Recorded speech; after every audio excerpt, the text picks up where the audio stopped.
बोली श्री आनंद कंद भगवान की जय। महाप्रभु श्री हंस जी महाराज की जय। आदिशक्ति जगजननी श्री माता जी की जय। अभी हम सब लोगों ने बहुत सारे त्योहार मनाए, जैसे दीपावली है, छठ पूजा है और देवउठी एकादशी है। लेकिन वैकुंठ चतुर्दशी के बारे में सब लोगों को पता नहीं रहता है। वैकुंठ चतुर्दशी का आध्यात्मिक और सांस्कृतिक दोनों महत्व है। और शास्त्रों के अनुसार कहा जाता है कि जब देवउठी एकादशी के दिन भगवान विष्णु योग निद्रा से जागृत हुए थे, उसके बाद भगवान शंकर की पूजा करने के लिए, उसको प्रसन्न करने के लिए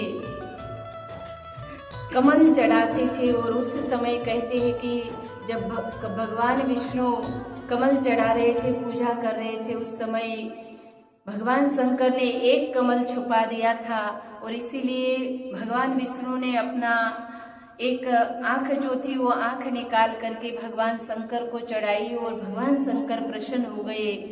और भगवान शंकर ने प्रसन्न होकर के भगवान विष्णु को सुदर्शन चक्र दिया था। और उसी दिन से भगवान शिव जी ने प्रसन्न होकर के भगवान विष्णु को कमल नयन और पुंडरीकाक्ष नाम दिया था।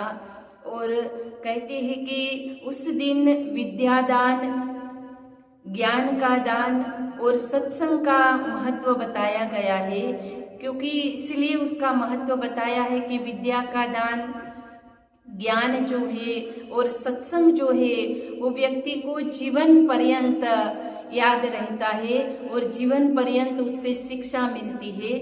और दूसरी बात है कि उसे कोई छीन नहीं सकता है, कोई लूट सकता नहीं है।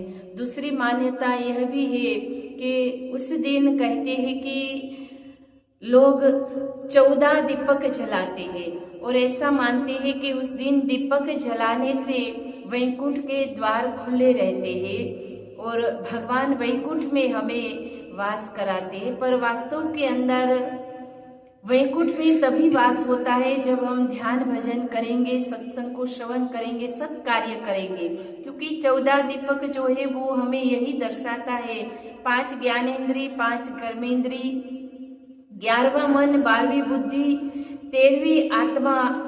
और उन सब से परे होकर के जब हम भगवान के साथ, ईश्वर के साथ एकाग्र हो जाएंगे, तब जाकर के कहते हैं कि हमें वैकुंठ में निवास मिलता है, वैकुंठ में वास मिलता है। और उस दिन कहा जाता है कि नारद जी ने भी भगवान विष्णु के पास ये वरदान मांगा था कि हे प्रभु, आज के दिन आप अपने द्वारपाल जय विजय को कहो कि आज के दिन वो अपने द्वार को खुला रखे, वैकुंठ के द्वार को खुला रखे। तो इसीलिए भी मान्यता यह है कि उस दिन वैकुंठ के द्वार भी खुले रहते। बोले श्री आनंद कंद भगवान की।